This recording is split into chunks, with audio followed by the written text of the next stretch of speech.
بسم اللہ الرحمن الرحیم۔ آپ صلی اللہ علیہ وسلم نے فرمایا، منافق کی 3 نشانیاں ہیں: جب بات کہے تو جھوٹ کہے، اور جب اس کے پاس امانت رکھے تو خیانت کرے، اور جب وعدہ کرے تو وعدہ خلافی کرے۔ حکیم بن حزم مشہور صحابی نے بیان کیا، میں نے ان حضرت صلی اللہ علیہ وسلم سے مانگا، آپ نے مجھ کو دیا، پھر مانگا، پھر آپ نے دیا۔ پھر فرمانے لگے، حکیم جی دنیا کا روپے پیسہ دیکھنے میں خوشنما اور مزے میں شیریں ہے، لیکن جو کوئی اس کو سیر چشمی سے لے کر اس کو برکت ہوتی ہے، اور جو کوئی جان لڑا کر حرص کے ساتھ اس کو لے، اس کو برکت نہ ہوگی۔ اس کی مثال ایسے ہے جو کھاتا ہے لیکن سیر نہیں ہوتا، اور اوپر والا دینے والا ہاتھ نیچے والے لینے والے ہاتھ سے بہتر ہے۔ حکیم نے عرض کیا، یا رسول اللہ صلی اللہ علیہ وسلم، قسم اس کی جس نے آپ کو سچا پیغمبر کر کے بھیجا، میں تو آج سے آپ صلی اللہ علیہ وسلم کے بعد کسی سے کوئی چیز کبھی نہیں لینے کا مرنے تک۔ پھر حکیم کا جی ہار رہا کہ حضرت ابو بکر صدیق رضی اللہ عنہ ان کا سالانہ وظیفہ دینے کے لیے ان کو بلاتے، وہ اس کے لینے سے انکار کرتے۔ پھر حضرت عمر رضی اللہ عنہ نے بھی اپنی خلافت میں ان کو بلایا ان کا وظیفہ دینے کے لیے، لیکن انہوں نے انکار کیا۔ حضرت عمر رضی اللہ عنہ کہنے لگے، مسلمانوں تم گواہ رہنا، حکیم کو اس کا حق جو لوٹ کے مال میں اللہ نے رکھا ہے دیتا ہوں، وہ نہیں لیتا۔ غرض حکیم نے ان حضرت صلی اللہ علیہ وسلم کے بعد پھر کسی شخص سے کوئی چیز قبول نہیں کی، اپنا وظیفہ بھی بیت المال میں نہ لیا، جہاں تک کہ ان کی وفات ہو گئی۔ اللہ ان پر رحم کرے۔ میں نے ان حضرت صلی اللہ علیہ وسلم سے سنا، آپ صلی اللہ علیہ وسلم فرماتے تھے، تم میں سے ہر کوئی نگہبان ہے اور اپنی رعایا کے بارے میں پوچھا جائے گا۔ حاکم بھی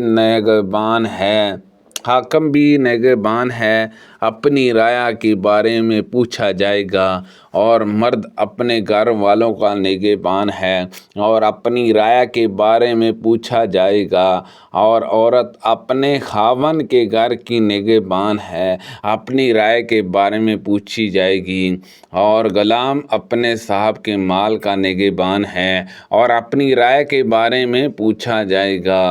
ابن عمر رضی اللہ عنہما نے کہا کہ میں سمجھتا ہوں آپ نے یہ بھی فرمایا کہ مرد اپنے باپ کے مال کا نگہبان ہے اور اپنی رعایا کے بارے میں پوچھا جائے گا۔ ان حضرت صلی اللہ علیہ وسلم نے ابو طلحہ سے فرمایا، جب انہوں نے اپنا باغ بیرا اللہ کی راہ میں دینا چاہا، میں مناسب سمجھتا ہوں تو یہ باغ اپنے عزیزوں کو دے دے۔ ابو طلحہ نے کہا، بہت خوب، ایسا ہی کروں گا۔ پھر حضرت ابو طلحہ نے وہ باغ اپنے عزیزوں اور چاچا کے بیٹوں میں تقسیم کر دیا۔ اور ابن عباس رضی اللہ عنہما نے کہا، جب سورہ اشعار کی یہ آیت اتری اور اپنے قریب کے ناتے والوں کو خدا کے عذاب سے ڈرا، تو ان حضرت صلی اللہ علیہ وسلم قریش کے خاندانوں بنی فرا بنی عدی کو پکارنے لگے، ان کو ڈرایا۔ اور حضرت ابو ہریرہ رضی اللہ عنہ نے کہا، جب یہ آیت اتری، وَأَنذَرَ عَشِيرَتَكَ الْأَقْرَبِينَ، ان حضرت صلی اللہ علیہ وسلم نے فرمایا، اے قریش کے لوگو، اللہ سے ڈرو۔ حضرت ابو ہریرہ رضی اللہ عنہ نے کہا، جب سورہ اشعار کی یہ آیت اللہ تعالیٰ نے اتاری اور اپنے نزدیک ناتے والوں کو اللہ کے عذاب سے ڈرا، تو رسول اللہ صلی اللہ علیہ وسلم نے فرمایا، قریش کے لوگو، یا ایسا ہی کیوں، اور کلمہ تم لوگ اپنی اپنی جانوں کو نیک اعمال کے بدلے مول لے لو، بچا لو، میں اللہ کے سامنے تمہارے کچھ کام نہیں آنے کا، یعنی اس کی مرضی کے خلاف میں کچھ نہیں کر سکتا۔ عہد مناف کے بیٹو میں اللہ کے سامنے تمہارے کچھ کام نہیں آنے کا۔ حضرت عباس عبد المطلب کے بیٹے میں اللہ کے سامنے تمہارے کچھ کام نہیں آنے کا۔ صفیہ میری پھوپھی اللہ کے سامنے تمہارے کچھ کام نہیں آنے کا۔ فاطمہ بیٹا تو چاہے میرا مال مانگ لے لیکن اللہ کے سامنے تیرے کچھ کام نہیں آنے کا۔ ابو علم جان کے ساتھ حدیث کو سبغہ نے بھی عبداللہ بن وہاب سے، انہوں نے یونس سے، انہوں نے ابن شہاب سے روایت کیا۔ نبی کریم صلی اللہ علیہ وسلم نے دیکھا کہ ایک شخص قربانی کا اونٹ ہانکے لیے جا رہا ہے۔ ان حضرت صلی اللہ علیہ وسلم نے اس سے فرمایا کہ اس پر سوار ہو جا۔ اس صاحب نے کہا کہ یا رسول اللہ صلی اللہ علیہ وسلم یہ قربانی کا اونٹ ہے۔ آپ صلی اللہ علیہ وسلم نے تیسری یا چوتھی بار فرمایا افسوس سوار بھی ہو جا، جہاں آپ نے ولا کا کی بجائے وہاں کا فرمایا، جس کے معنی بھی وہی ہیں۔ رسول اللہ صلی اللہ علیہ وسلم نے دیکھا کہ ایک صاحب قربانی کا اونٹ ہانکے لیے جا رہے ہیں۔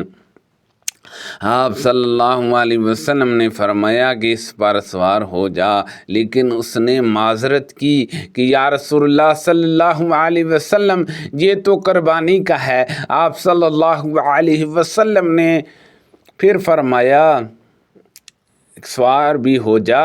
افسوس جی کلمہ آپ صلی اللہ علیہ وسلم نے تیسری یا چوتھی مرتبہ فرمایا تھا۔ سعد بن عبید اللہ رضی اللہ عنہ کی ماں عمرو بنت مسعود کا انتقال ہوا تو وہ ان کی خدمت میں موجود نہیں تھے۔ انہوں نے آ کر رسول اللہ صلی اللہ علیہ وسلم سے پوچھا یا رسول اللہ صلی اللہ علیہ وسلم میری والدہ کا جب انتقال ہوا تو میں ان کی خدمت میں حاضر نہیں تھا، کیا اگر میں کوئی چیز صدقہ کروں تو اس سے انہیں فائدہ پہنچ سکتا ہے؟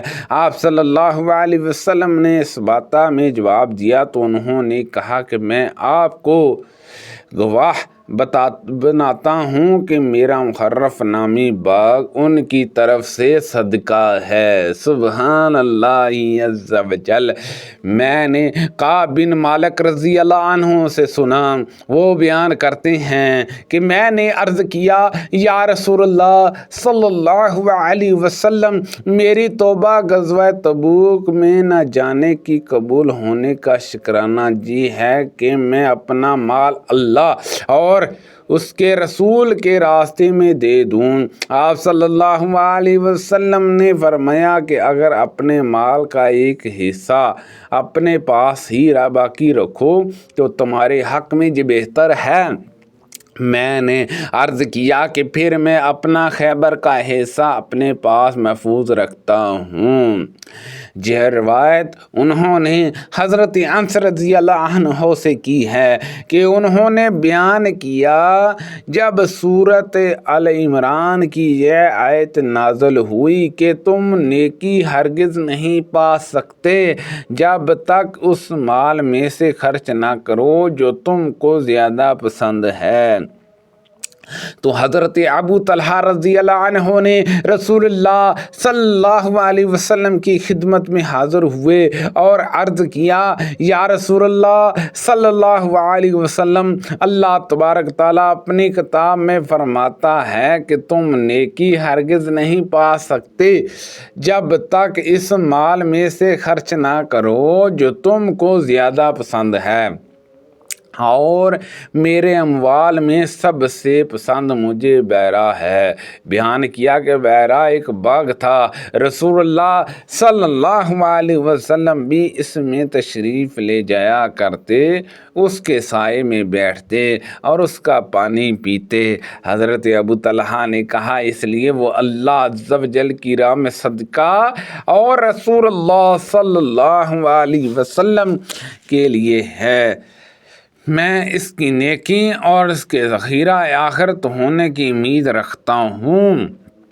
بس یا رسول اللہ صلی اللہ علیہ وسلم جس طرح آپ کو بتائیے اسے خرچ کیجئے۔ رسول اللہ صلی اللہ علیہ وسلم نے فرمایا واہ واہ شاباش حضرت ابو طلحہ، یہ تو بڑا نفع بخش مال ہے، ہم تم سے اسے قبول کر کے پھر تمہارے ہی حوالے کر دیتے ہیں، اور اب تم اسے اپنے عزیزوں کو دے دو۔ چنانچہ حضرت ابو طلحہ رضی اللہ عنہ نے وہ باغ اپنے عزیزوں کو دے دیا۔ حضرت انس رضی اللہ عنہ نے بیان کیا کہ جن لوگوں کو باغ آپ نے دیا تھا ان میں ابی اور حسان رضی اللہ عنہ تھے۔ انہوں نے بیان کیا کہ حضرت حسان رضی اللہ عنہ نے اپنا حصہ حضرت معاویہ رضی اللہ عنہ کو بیچ دیا، تو کسی نے ان سے کہا کہ کیا آپ ابو طلحہ رضی اللہ عنہ کا دیا ہوا مال بیچ رہے ہیں؟ حسان رضی اللہ عنہ نے جواب دیا کہ میں کھجور کا 100 روپوں کے 1 صاع کے بدلے کیوں نہ بیچوں؟ حضرت انس رضی اللہ عنہ نے کہا یہ باغ بنی حدالہ کے محلے کے قریب تھا، جسے معاویہ رضی اللہ عنہ نے بطور قلعے کے تعمیر کیا تھا۔ سبحان اللہ عز و جل۔ اللہ پاک سے دعا ہے کہ اللہ پاک ان حدیثوں پر عمل کرنے کی توفیق عطا فرمائے۔ اللہ پاک ہم سب کو صحت و تندرستی عطا فرمائے۔ صدقہ جاریہ سے دوسرے لوگوں تک شیئر کیجیے۔ آمین بجاہ النبی الامین صلی اللہ علیہ وسلم۔